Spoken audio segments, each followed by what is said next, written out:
I was one of the first nurses there back in the 50s. I loved it.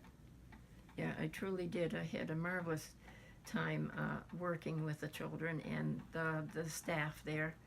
And it was a marvelous experience because they were away from home. Some were only 3 years old. And this was new. They used to have Dr. Deaver come from New York, and they were fitted for braces, those that needed it. So it was entirely new and different situation.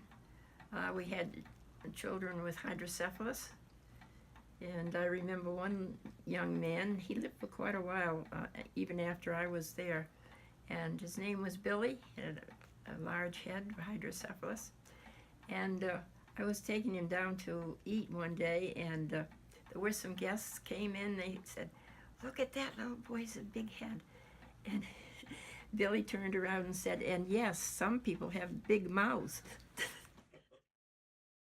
And Eugene Land was born in Berlin, New Hampshire in July of 1936. He was handicapped by Friedreich's ataxia at the age of 9, and he once said, "I never minded when I had to crawl on my hands and knees. I felt that it was a gift from God as I watched each insect, each blade of grass, each dewdrop, the beauty that the other people miss pass by."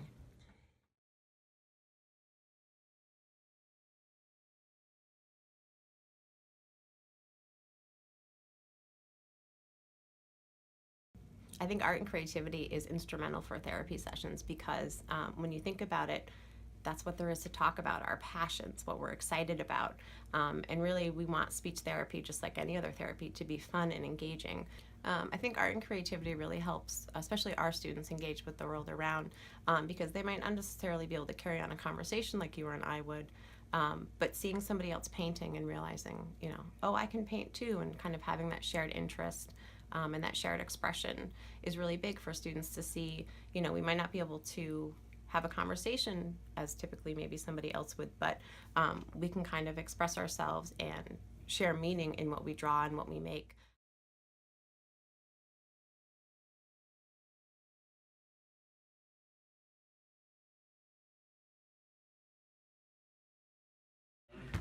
What else? Hey, Michael. Michael Art. Although her eye, we don't want her eyes closed too much because she's excited, right, Elliot? Can you show Eric your vision face? The students are making recycled art. They're making sculptures. I guess you would say they're head bust. So what I try to do is incorporate some element of mixed media or recycled art in a lot of projects. So they're using milk jugs to create the face, and then all kinds of other things like bottle caps for the eyes and some bowls for the neck. And then we take newspaper and kind of build up the features and paper mache it and then paint it, and in the end it looks like some kind of wonderful creation. So the kids are doing a great job coming up with individual ideas and everything.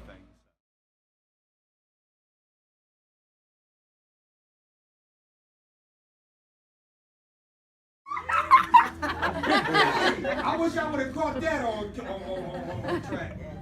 All right. Hey, here it goes. No, not yet. I need that. Make sure you do that in the beginning. Okay? I want that in the beginning. 1, 2, 3, go. Go Evan! Go Evan! Go Evan! Go Evan! Go Evan! Go Evan! Go Evan! Go Evan! Perfect form of therapy.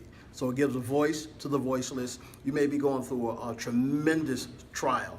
And if you have the ability to express yourself through the form of music, you get to release a lot of that pressure. So it's a beautiful, beautiful tool for therapy. Well, especially for the population that we're dealing with here at Crotched Mountain, with those being some nonverbal, unable to express themselves, they can participate in the field of music. So some of them, they feel the vibration, some of them are able to express themselves through their voice boxes, and some are actually able to participate in writing and recording. So music is touching them all the way around. My name is Evan. It rhymes with Bevan. It can't be contrived because I'm in the music class. But it goes to this, it goes to that. It can't be bad, but I am so bad. Go Evan! Go Evan! Go Evan! I think poetry makes a really interesting connection with this population because it's so close to song. We kind of feel the rhythm of poems just like we feel the rhythm of music. And even in my training, they talked a lot about singing as a therapeutic approach. It connects different sides of the brain, and it's really engaging. It really makes those neural connections. And so poetry is, one step away from that.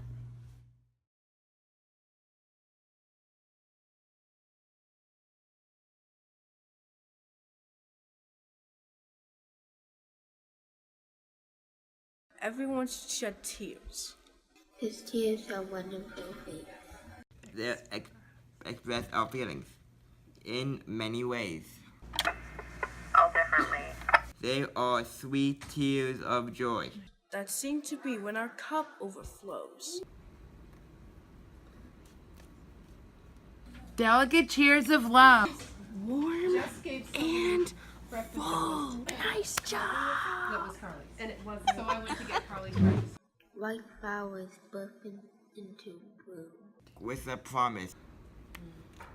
With a promise. With the promise. With a promise. Confined to a wheelchair and braces, he saw, heard, and felt beauty and easily put his thoughts into words. Eugene made a unique impression on all of his friends. He passed away in April of 1958. He was a wonderful young man.